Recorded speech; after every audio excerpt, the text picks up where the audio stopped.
Welcome to Clear the Clutter. My name is Margaret, and this podcast is where I give you practical and spiritual advice to get your time back so you can finally spend it how you really want. Hello. Welcome to today's episode. So, today's episode is how to stop sabotaging your future self. Now, in a previous episode number 18, which the link's in the show notes if you want to listen to that one, I talked about how to care for your future self. So, and actually in episode, I think it was, 58 or 60, let me actually look real quick. It was, episode 60. I talked about all roads lead to. So this is kind of the accumulation of all of that. So all roads leads to is your guidepost, your North Star. So it helps you make decisions. Caring for your future self and sabotaging your future self, I feel like they're both the same side of the coin. And then the coin is like, okay, what coin am I even trying to get to begin with? But there's a difference between, in my opinion anyway, caring for your future self and sabotaging your future self. So I was actually having a conversation earlier today with someone, and we were talking, and he is in his mid-20s, and he was talking about how there are these things he wants to achieve, there's these goals he has, there's desires he have, and he said it was easy for me because I have confidence. And I'm like, no, I don't have confidence per se.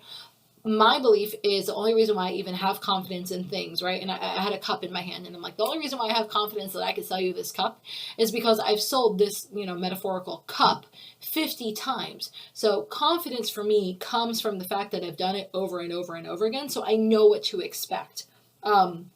Confidence doesn't therefore make it easy for me to have results. And so I was thinking about that, having that conversation with him, and we talked about a couple of other things, and I was like, oh, he's sabotaging his future self. So that's what intentionally inspired this episode. And then on top of it, I have a bunch of really good juicy journal prompts that you can go ahead and get. But if you've been with me before, you know the drill. If not, if you're new, welcome. Normally what I'll do is I'll go over the episode, and then there's journal prompts, and then if you like, you could go ahead and buy the downloadable PDF over at the shop page. All the links that I talk about, everything that's going to be in there is going to be in the show notes. So it's easy if there's something that you're interested in that I've talked about previous episode or the journal prompts or whatever it is, you can just click on the show notes link and it'll take you right there.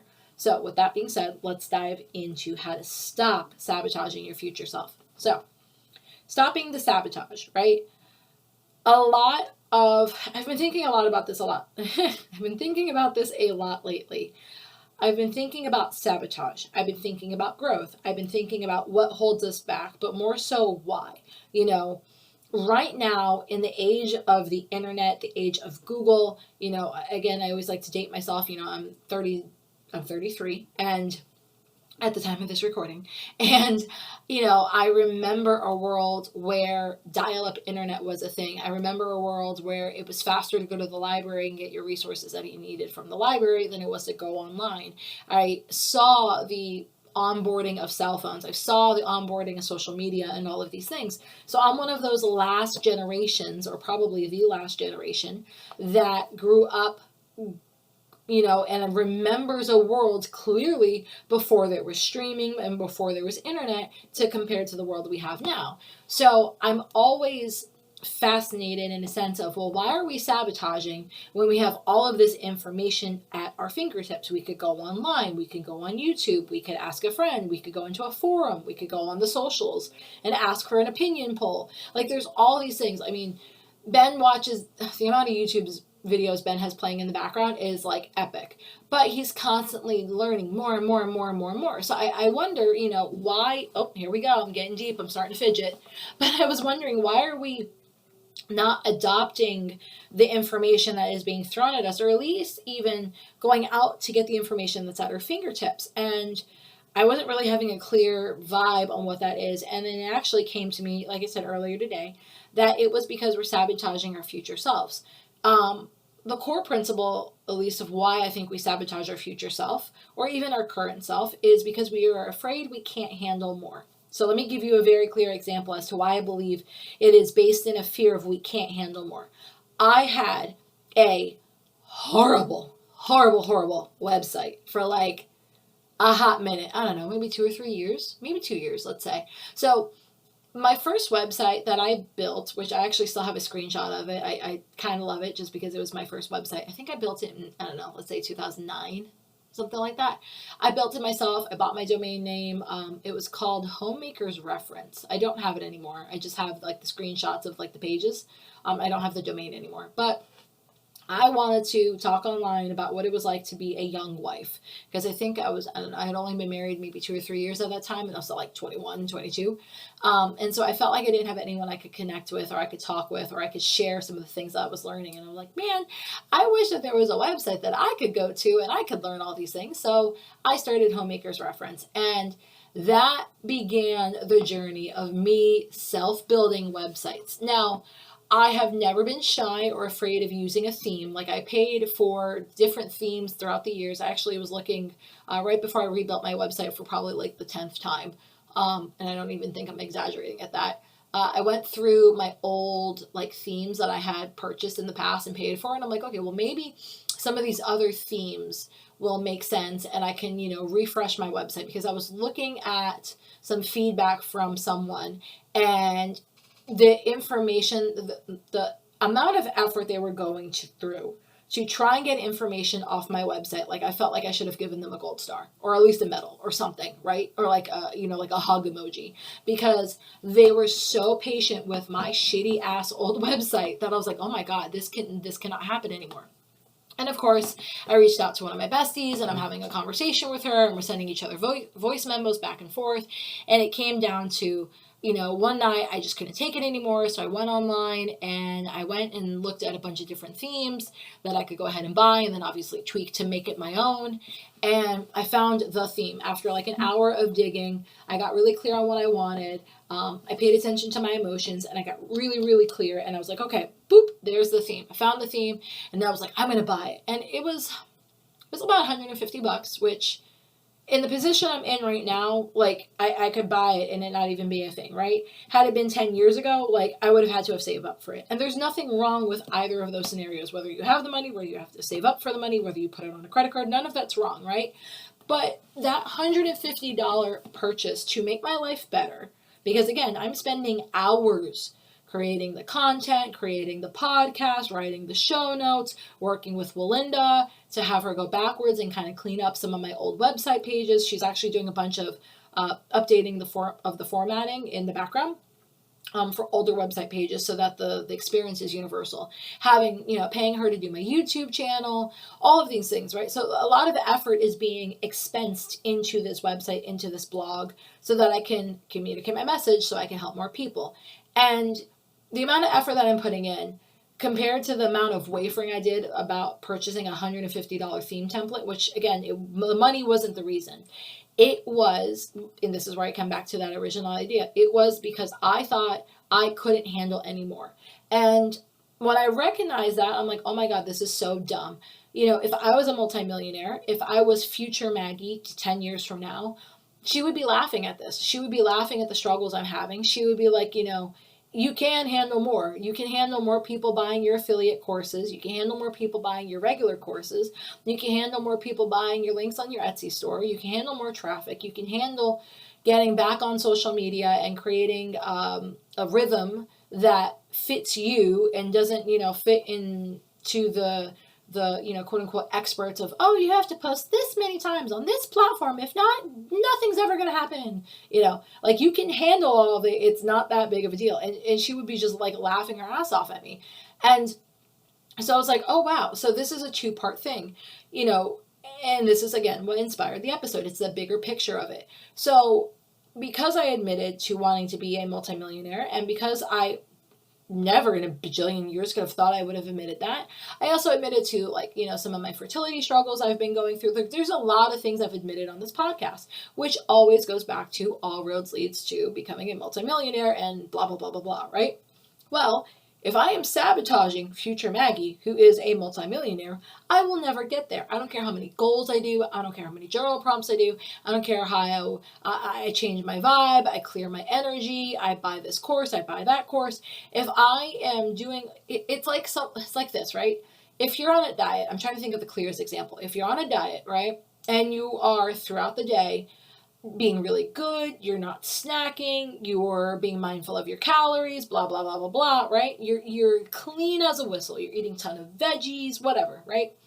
You're doing what would you would consider like the most optimal form of diet. If you do that all during the day, but then nighttime comes and you stand in front of your pantry and you eat an entire bag of M&Ms, well, you've just sabotaged all the work you just did that morning.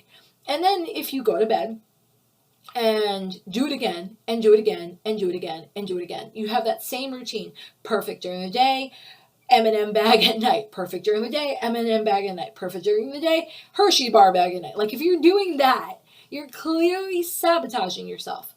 Well, it's the same concept when you're sabotaging your future self on specific things. For me, one of the things was the website. The website was a canary in the coal mine as to you clearly are afraid that you can't handle more. You can't handle more success. You can't handle more people listening to your episodes.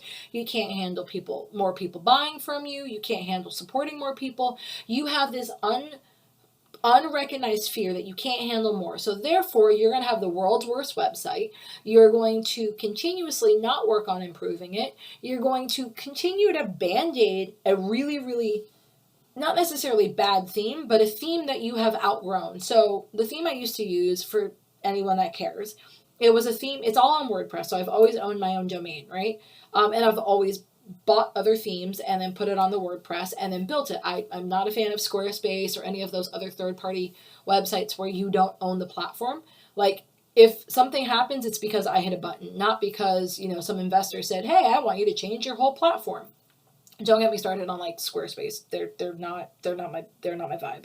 Anywho, I wasn't trying to trash them, but so I've owned my own domain. I've owned my own website, and I've had this theme called Divi, which years ago when I bought it, and I bought the lifetime membership because it really did make sense. Again, it was $140 or $50, like I don't know, 6 years ago, but it made sense because the theme was very ahead of its time and there wasn't a lot of bloat in it, and you could go ahead and you can turn things on, you can turn things off, and you could build and customize your website very, very easily. Over time, as they have rolled out updates, they have turned this theme, which was very DIY user friendly, into a theme that was higher than my skill set. It's still a phenomenal theme. It's still something I highly recommend for someone that has a coding background. Like, I can do baby level coding. Like, I'm talking like baby level coding. I can manipulate things. I can move things around. I can quote unquote design things. It's more considered UI design than like website coding. I can do that stuff, right? I'm a good DIYer, but I'm not a website coder. And as the theme started to outgrow me and I should have turned and looked for another solution, again, I go back to the fear of I can't handle more, I double down. So it's the same thing as if we go back to that dieter, example that I was using. You're doing super clean during the day and then you pig out on a bag of M&Ms at night, right? You start to recognize in the same scenario, hey, what I'm doing isn't working and I'm starting to gain a little weight. Well, I've only gained about 5 pounds and I can lose 5 pounds, so it's not that big of a deal. I can let it go. It's okay. I can still eat my whole bag of M&Ms at night, but only eat like a rabbit during the day. It'll all wash out in the long run.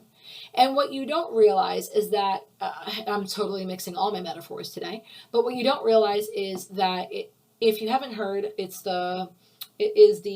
think it's the lobster. It's a lobster in the pot that they get put into the pot and the water is slowly turned up and they slowly are boiled alive, which is a horrific thing to say, but the lobster is being so gradually turned up and exposed to more and more and more that they don't recognize it till the end. And my intention is for you to, if you are in that proverbial pot, for you to recognize like, oh, it's warmer than I like. I'm not liking this. Let's not get cooked alive and let's stop sabotaging. And I just mixed, again, all the metaphors, but bear with me. So when I recognized, going back to the website, right, which was one of the inspirations for this episode, when I recognized that by me wafering and not spending the $150 on a theme and spending a handful of days to go ahead and rebuild the website, there's still a couple of pages I have to rebuild. I need to work with Walinda to fix some other things. But when I recognized that I was putting that off, not because of money, not because of time, not because of knowledge, but because I was afraid I couldn't handle more, that is when I recognized that, again, I was sabotaging Maggie 10 years from now. I was sabotaging the woman that is sitting there looking at me, because I always meet her in a Barnes & Noble coffee shop. Like, that just, I don't know why, but that is apparently my spirit animal's home. But I am sabotaging that woman that's supposed to be sitting in front of me. And she's just sitting there shaking her head and going, bruh, what are you doing?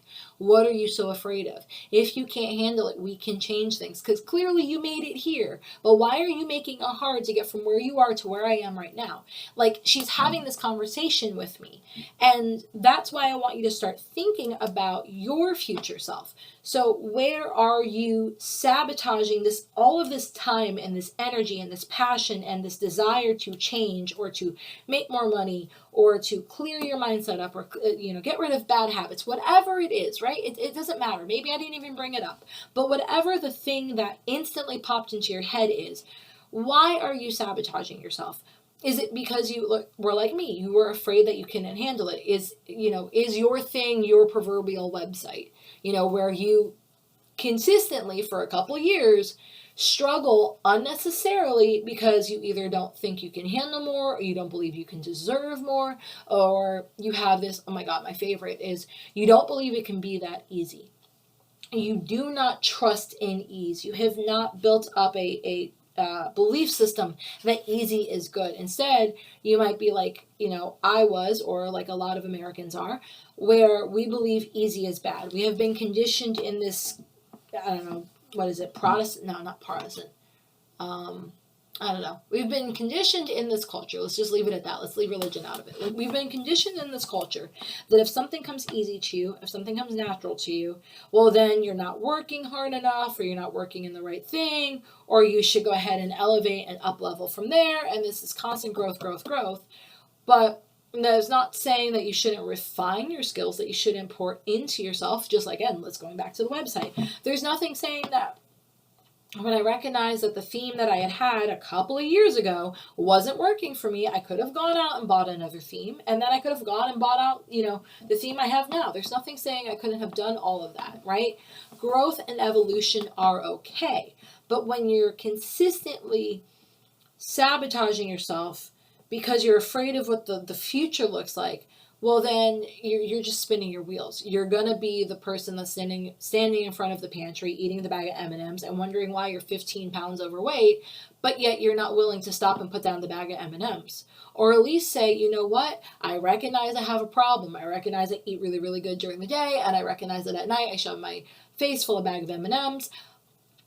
Maybe I'm not ready to completely cold turkey because that just feels too hard, but maybe I can eat a portion less. Maybe I can eat a handful less. Maybe I can only eat M&Ms every other day. Maybe I can only eat M&Ms every 2 or 3 days. And you titrate yourself back off of this cliff.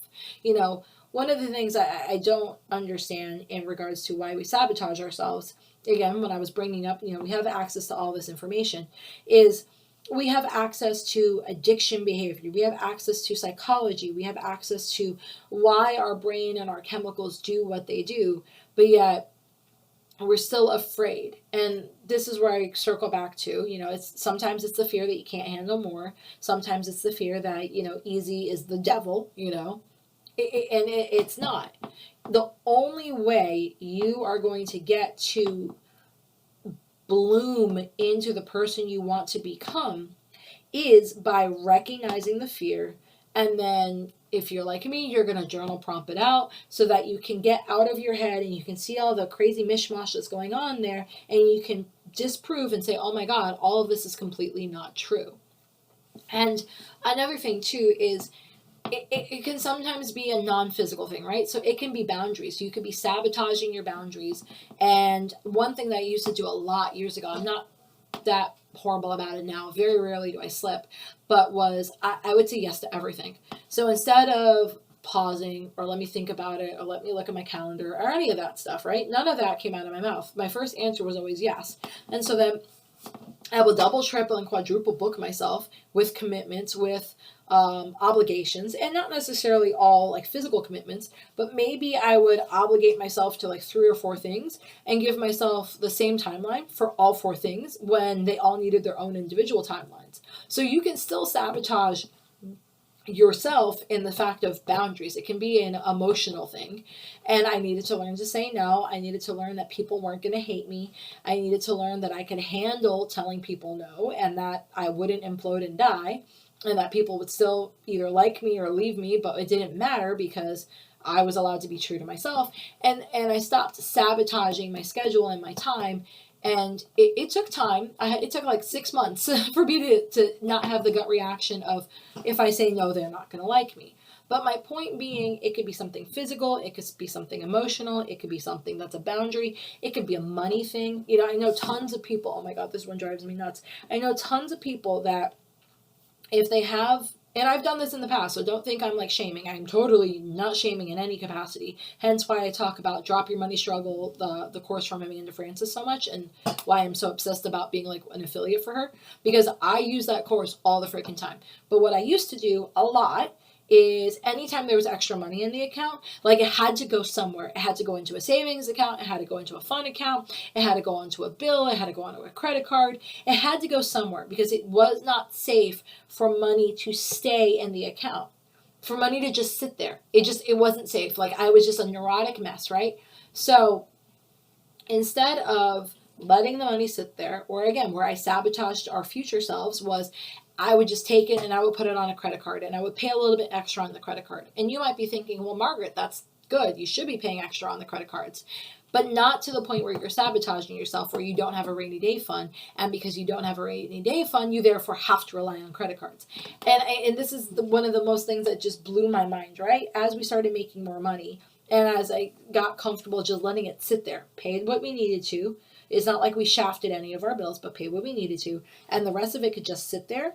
Anytime something came up, whether it was a bigger purchase, whether it was a purchase of a piece of equipment, and it could have been a piece of equipment that was like a chainsaw that we needed for the property, or it could be, money for a tractor or whatever the scenario is, right? But anytime one of those scenarios came up, because I was comfortable letting the money sit there and taking care of future Maggie, knowing that future Ben and Maggie are going to need this money, so it's okay to let it sit there, I didn't sabotage ourselves, and therefore we haven't had to rely on credit cards. When I did the complete opposite and I'm like, oh my God, the money has to move somewhere, because if it doesn't, then I'm going to magically manifest a bill or manifest an expense, or it's just going to get lost or whatever. I don't know, like the bank fairies are going to come and, eat it and put it in, wherever socks go in the middle of the night. I was sabotaging myself with my money mindset. So there's all these different retarded ways we can sabotage ourselves. We can do all of these things. We can hold ourselves back. And I just want you to start recognizing what you're doing and start digging into a little bit more as to why. Sometimes, like I said, two big ones for me was easy is the devil. Therefore, it can't be easy. I must struggle. If I didn't struggle, if I did not struggle, I did not earn it. I did not deserve it. I was not worthy of it. It was not going to stay around long. Easy used to be the devil. For me, easy is no longer the devil. Same thing with outsourcing. They were all in the same bubble for me. So it used to be either easy was the devil or I am not built to handle more than what I'm at. I'm at my capacity. And I have proven over and over and over again that both of those are completely not true, and that it's just a matter of changing my mindset, dropping things off, picking things up, kind of reshuffling to fit who I currently am so that I can handle what's going on and I can move on. And a lot of it too is as you start to, so here's why you want to do all this work, right? Like I've talked for 20 something minutes about sabotaging and standing in front of the pantry eating M&Ms because, oh my God, I bought a bag of M&Ms the other day and they were so expensive. And I'm like, inflation, M&Ms, you're not supposed to be expensive. Anywho, that's why M&Ms are on the mind, apparently. But the reason why you should care about, am I sabotaging my future self, is because of all, and this is where it goes back to the woo, right? We've talked about the physical, we've talked about the practical, let's talk about the spiritual. So the woo is going to get interrupted. Opportunities, things that could come your way, things that you could get recommended for, things that could just, quote unquote, feel like it magically happens, which I go back to opportunities. All of that is getting shut the fuck down because you are constantly sabotaging yourself. And here's the practical part of that, right? So say you're at work and you're running around like a crazy person and you're a hot mess and you're not owning your shit and staying calm and doing your thing and moving on. Say you're getting the job done, but you're getting the job done in such a painful way that when the promotion comes up, no one's going to think of you, or even if you put your hat in the ring, they're going to be like, oh God, why would we want her? All she does is make everything look hard, make everything look stressful. She doesn't solve problems. It doesn't matter that she's technically qualified for the job.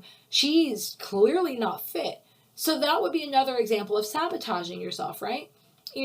There's, and I can't know, because I'm not sitting in front of you in a coffee shop, preferably always a coffee shop, but I'm not sitting in front of you hearing the things and then pointing out the missed opportunities or pointing out the missed things that you could have been recommended for, you could have been the resource for, you could have been the go-to person, you could have gotten some money and gotten paid. Like, all of these things get sabotaged when you don't feel, again, you can either handle more or you don't trust it being easy, and you overcomplicate the shit out of everything. So another thing too could be like social media. That has been even bigger of a kerfuffle than the website, right? The website was because I was magically afraid that I couldn't handle more, which I totally can. Like, now that I've disproven that lie, it's just comical at how long I made myself suffer with a really shitty website versus my gorgeous new one that I have now. But another thing was social media.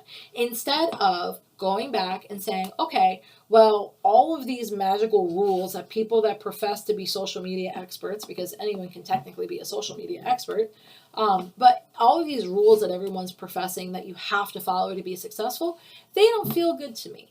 I like social media. I go on Instagram. I go on Facebook every single day. I go on TikTok probably, once or twice a week. I go on Pinterest a couple times a week. So I am not shy to use social media, but I had this thought process. I had this limiting belief that if I didn't use social media in the way that everyone told me I had to, then therefore I couldn't be successful. Same concept, same mindset as like the whole website sabotage.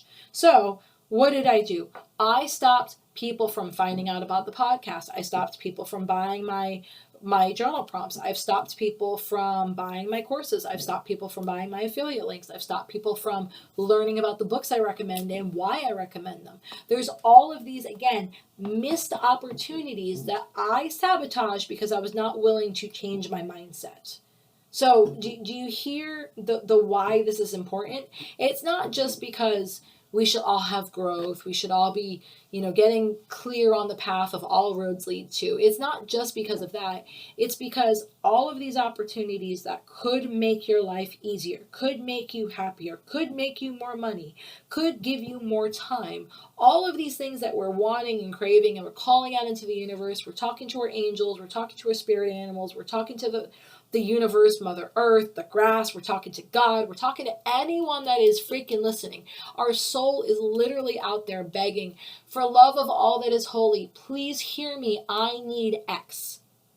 But they're like, okay, cool. And this is where I go back to, and I still, one day I promise you, I will get the Universe Cafe, YouTube clip created. But this is where I go back to, it's that Universe Cafe effect, right?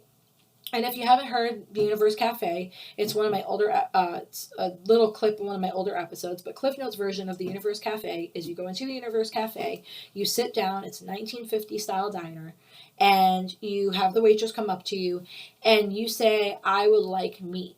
And she's like, okay, cool, what type of meat? And all you do is you keep sitting there pounding like a 2-year-old. I want meat, I want meat, I want meat. And so she goes back to the cook, and she's like, well, this crazy person wants meat.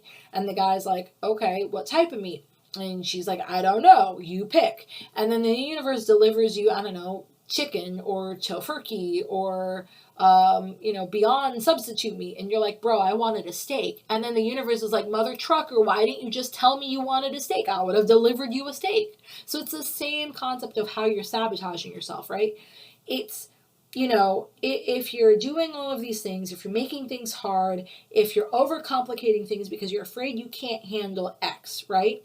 Then when the universe is listening to your desires, listening to your soul's cry of, I want more, I want this, I want that, I want, please, I'm willing. My favorite prayer is, I'm always willing to do my part. And when you're saying all of these prayers, the universe is trying its damnedest to get things to you. You know, the whole serendipity of, oh, I got a referral for this and it came out of left field. Oh, I got this and it came out of whatever. All of that happens because you are doing these things in the background, whether it's conscious or subconscious, that makes you the most likely candidate to get growth. You're making it easier for people to buy from you. You're making it easier for you to be known for amazing customer service. You're making it easier for whatever the scenario is. But when you start to make all of those things easier, then it's super freaking easy for the universe to kind of truck on in and go, hey, you ordered a prime rib and you ordered some corn and you ordered some sweet potatoes with the the cinnamon butter, and then you ordered like this really banging dessert, and ooh, also a chocolate martini, and oh, by the way, eating all of this stuff will make you lose 5 pounds. This what you ordered? Okay, coming right up. But if you don't stop and pay attention to where you're sabotaging yourself, all of these things that your soul is calling for, all of these things you're praying for, all of these things that can come into your life and you can handle, well, they just won't make it to you, because you're doing the equivalent of you're asking for all these things, but you're taking like this like crazy, steel shield, and you're putting it in front of you like freaking, Captain America or something like that. And you're putting up this huge shield in front of you and saying, back off, abundance, I revoke thee. I am not allowed to have abundance. Which, again, I know I'm totally mixing all the metaphors in this episode, but I want you to get my point. Like, you can't on one hand say a prayer that comes so true from your soul that you can feel it deep in your bones. Like, it shifts you. It's such a true thought process and belief in prayer. Like, it grips you in such a passionate way that you're like, I am open and willing to blah, blah, blah, blah, blah. You can't say that prayer on one hand and then be like, bruh, I'm willing to have a horrible website. I'm willing to not be on social media. I'm willing to not find a VA that is going to help me and make my life so much easier. And in the process, I get to pay her, and I'm ecstatic to pay her. You can't do both things because one of them is going to fail you. So with that being said, I'm going to give you one of the journal prompts. I want you to go grab the journal prompts from the Etsy store, go to the show notes, get all the journal prompts there, re-listen to this episode if you need to, and kind of go back into this episode and dive deeper with the journal prompts. But the one that I want you to think of the most is, if you were just like me, if you were meeting who you want to become 5, 10, 12 years from now, I don't like to think too much more than that, but if you're meeting, 10 year from now Maggie, or 10 year from now you, and you are sitting at your favorite place and you're having a conversation, who is that person? I need you to tell me, who is that person? What do they look like? How are they dressed? How do they sound? How is their energy? All of the things that makes them that person. I want you to describe it to me so clearly that I feel like I'm watching a movie. And then from there, we can start looking backwards at all the things you're sabotaging to make it to get super hard, if not impossible, to become that person. And then we can look at all the things as to why you're not willing to become that person. Okay? All right. With that being said, again, everything's in the show notes, just one click, one shop, super easy peasies. And I am ecstatic for you guys' feedback on the website. I've already been getting really good positive vibes and positive feedback from you guys. So, please keep it coming. And I promise you, I will figure out what being on social media looks like for me. And then maybe I'll even make it into an episode in the future. And one thing I've been thinking about is what I want the next course to be that I create. So I'm debating on whether I want something to be more money specific, or if I actually have an outline for a future me course. So let me know which one you guys would prefer. Obviously right now, let's use this as an opportunity to not sabotage. You can DM me, you can Facebook message me, you can TikTok me. You can send me a note on Pinterest. You can email me. You can send me a link in my show notes or a comment in my show notes. You've got tons of different ways you can reach out to me, and I will happily respond. But I'm interested to see what you guys are wanting. Do you want more of a course on money and money mindset and money limiting beliefs, or do you want more of a course on future me? Let me know. All right. I will talk to you later. Have a good night, and happy unsabotaging yourself. Bye. Have a burning question for me? Want that link I was talking about? Get access to all the resources and links that were mentioned in this episode and others over at margaretstevens.co. And if you haven't, don't forget to sign up for my VIP list where I share special bonuses, pre-launch coupon codes, and advice I don't share anywhere else. Thanks for listening.